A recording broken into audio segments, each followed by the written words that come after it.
great to have you with us in the studio. So let's begin by discussing the Chinese economy. What is needed, in your opinion, to revive the economy?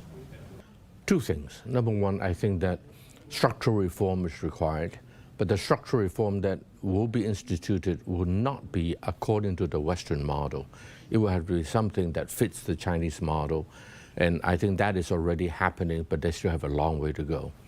The second thing is the technology of the last 20 years was basically software, but I believe in the next 1 to 5 years, it will be a hardware technology led, such as Huawei. I saw the advertisement coming here, and the battery, the power storage, the EV, and the like.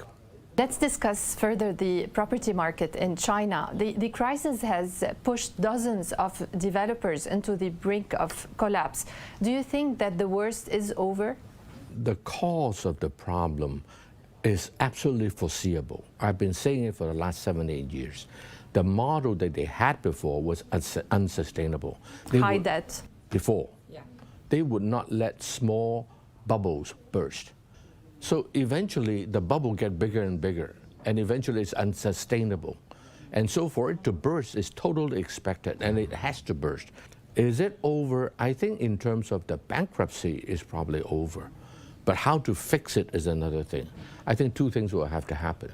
Number one, again, structurally, something has to happen. In the old days, local governments sell properties to developers at high price, and then they take the money to do infrastructure. They oversold for the next 10 years. So nobody's going to buy at high prices anymore. So that, to me, is a real big problem. Financially, it is a problem that is big, but it is solvable. China has faced similar problems twice in the last 15, 20 years, and they know how to do it. And the crisis in the property market is one of the reasons of deflation that we are seeing for the past almost year in China. Are you worried about a prolonged deflation in the Chinese economy? That is always a worry, but I trust that when you try everything and it doesn't work to revive the economy, ultimately you have to do the reform that is a hard thing to swallow. So when they do that, I think that will be when the thing will turn around. I'm not sure if they are doing it adequately at this stage, but they'll figure it out. China has had many problems over the last 30 years, economically speaking, and they are able to solve every one of them. And I believe that they will solve this one as well, but it may take some time. What does this economic slowdown mean for the luxury sector in China? I know you're the biggest landlord for LVMH. A lot of growth of the sales of LVMH came from China in the past year. China constitutes around 20% of its turnover. So what does it mean exactly for the luxury sector? Well, all you need to do is to read the quarterly result of LVMH, Kering, Chanel, Hermes, and so forth.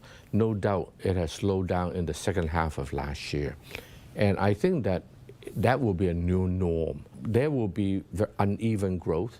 I believe that a lot of the growth will shift to the second-tier cities because a lot of wealth have been created. In the old days, it was Beijing and Shanghai. Now it's everywhere. So there are some strong second-tier cities that are doing very well still. Let's discuss the real estate sector in Hong Kong. Prices are at 7-year low. We have seen some measures from the government to revive the sector, including the waiving of the stamp duty. Do you think this is enough?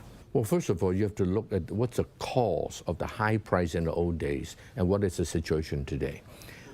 Since the day of the British before 1997, Hong Kong real estate prices were artificially kept high because land supply was purposely, artificially kept low. Finally, all those barriers were removed, and so now supply of land will become plentiful. So it is really not just a cyclical kind of a thing, but a structural thing that will take many years to accomplish. And I think it's good for Hong Kong in the long run, because Hong Kong was just pricing us out of the market, just too expensive, ridiculously so. What does Trump 2.0 mean to China and Hong Kong, in your opinion? Well, I'm pretty sure three things will happen if Trump were to win, if Trump were to return to the White House. Number one, it will be further fracturing of the U.S. domestic society. Number two, the further splintering of the international community through deglobalization. Number three, the standing and credibility of the United States will decline faster if Trump were to become the president, which I don't see how it is good for America, but nonetheless, and that will move, I believe, America faster toward isolationism. Roni, you're here in the region. It's not your first visit. Are you looking to invest in this region? Well, I have visited the region since 49 years ago. So and I've repeatedly come back. But I never really invest in this part of the world. But to me, this part of the world is the most important part of the world. In particular, last year, when I went to Saudi Arabia twice, I was blown away what is happening in that big country, the biggest of all the countries in the peninsula. So I think that so far, it is very, economic growth is much faster than any time I would imagine.